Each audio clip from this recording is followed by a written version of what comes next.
All right, guys. So this story is crazy here. There was an assassination attempt caught on camera of the VP of Argentina. So let me show you this video here from CNN. Oops. Argentina's vice president has survived what appears to be an attempt to kill her. It was over in just a few moments as Cristina Fernández de Kirchner was greeting supporters outside her home late Thursday. Suddenly, from among the crowd, a gun appears. The barrel pointed at her head, a click is heard, and the trigger, it seems, may have been pulled. But the weapon Jesus Christ. did not fire.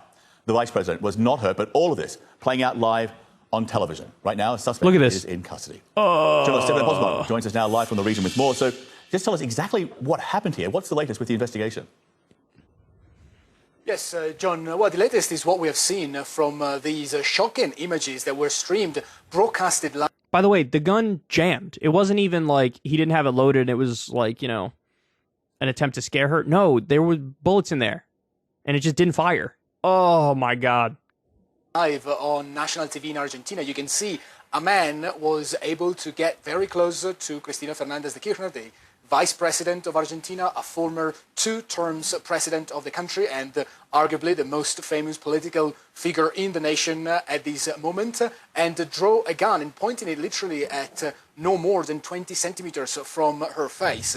The president of Argentina addressed the nation shortly afterward to send a message of calm, of quietness, but also calling it the most serious attack that the nation has faced since the restoration of democracy in the 1980s. In particular, the president of Argentina, Alberto Fernandez, said that the gun was armed with 5 bullets, and that he said, and I quote, "Cristina is alive only because for some technical reason that we have not clarified yet, the gun did not detonate," calling it then a clear assassination attempt. He also called for a day of national holiday on Friday, which is tomorrow here in South America, to rally the population around around Cristina Kirchner and calling for a moment of reflection. This is happening, John. Now, I read that the president is actually a centrist, but the VP, this woman who they almost assassinated, is a leftist.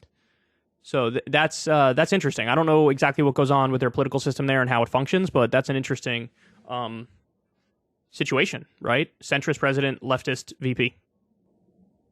At a moment of increased political tension in Argentina, as a prosecutor called for a 12-year sentence against Cristina Fernández de Kirchner just a few weeks ago. She's facing charges related to corruption while she was the president of Argentina a few years.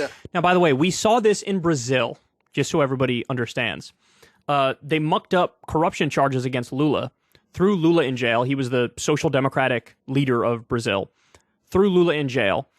And it was actually through Glenn Greenwald's reporting that we learned the charges were mucked up. The charges were effectively totally fake. And it was a political attack job. And they locked him up because the right wanted to gain power. And so basically they used anti-corruption politics as the veneer of seriousness to take their opponent out of the political sphere.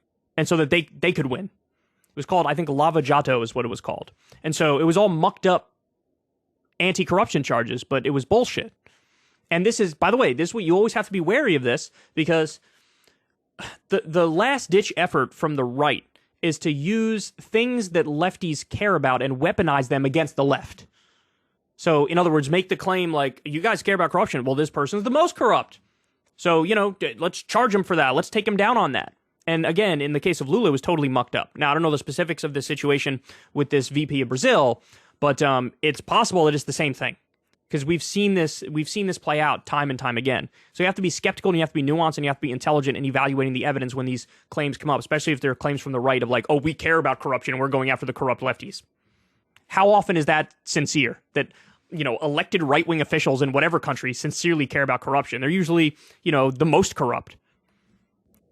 And that is why we have seen this moment where this attack occurred during a rally of her supporters around her house, her private residence in Buenos Aires, to support and to protest against this investigation. So you can see polarization rising, the temperature of the nation is rising, and now this attack, which could act as a detonator for further political violence. Alberto Fernandez doesn't want that and urged calm, and used very strong words to condemn the attack. John?